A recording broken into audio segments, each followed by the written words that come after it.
Bir kitabda oxuyurdum o gün, yaxşı söz idi. Deyir, mərd adam, gözəl sözdür bu. Mərd adam 100 dənə yıxılanın əlindən tutub qaldırar, amma bir dəfə öz yıxılanda heç kəsdən gözləməz gəlib əlindən tutsun. Bu qədər incililər var cəmiyyətdə. Ondan küsür, bu bundan küsür. Bilirsiniz nədəndir bu? Bu bütpərəstlikdəndir, şirkdəndir. İncimək olmaz. Bilirsiniz, inciməyin içində şirk var. Sən Allahdan qeyri kimdənsə intizarın olmamalıdır ümumiyyətlə. Eləsə lap yaxşı. İnciməyin hamısını araşdırırsan, adam inciməz var ümumiyyətlə. Uman yerdən küsərlər, umma heç kəsdən ki, küsməyəsən. Yox, uman yerdən küsər, umma da umma. Allah deyir, umma. İntizarım məndən başqasındandırsa bu şirkdir. Şirk belə şirk təkcə bu deyil. Bütü qoy qabağı ibadət eləyəsən. Kimsə kimdənsə incirsə, inciliyini araşdır, görəcəksən ki, orada bir gözlənti var, intizar var. Allahdan qeyrisindən intizar da şirkdir. Deyirlər ki, insan axı emosionaldır, təbii deyil. Emosional deyil, emosiyasını düz yönətsin. Düzgün istiqamətləndirsin.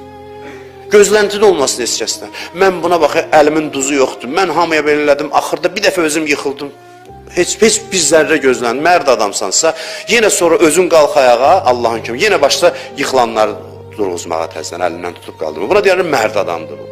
1000 dəfə ayağa qaldır, bir dəfə yıxıl, heç kəs sənə yaxın düşməsin, heç kəsdən incimə. Dur ayağa, Allah kömək eləsin, kimisə vəsilə eləsin, durğuzsun sən ayağa, sonra davam elə yenə yıxılanların əlindən tutmağa. Valla budur, yol budur, həyatın qaydası, qanunu belədir. Yoxsa ki, yaxşılıq eləyinsə də yaxşılıq eləsinlər. Bu adam həyatıdır, bu insan həyatıdır. Bəziləri belədir. Allah da belə danışır da, hər cür adam var axı. Ona görə Quranda hər cür danışır. Biri belə, biri elə, hərəsinin dərəcəsi var. Allah da hərə öz dilində danışır ki, hər öz payını götürsün Qurandan, öz dərəcəsində. Birinci dərəcə nə idi? Yaxşı adam ol ki, sənə də qarşı yaxşı olsunlar. Allah olmasa da bu qaydadır. İkincisi, yaxşı ol ki, Allah dünyada sənin mükafatını versin.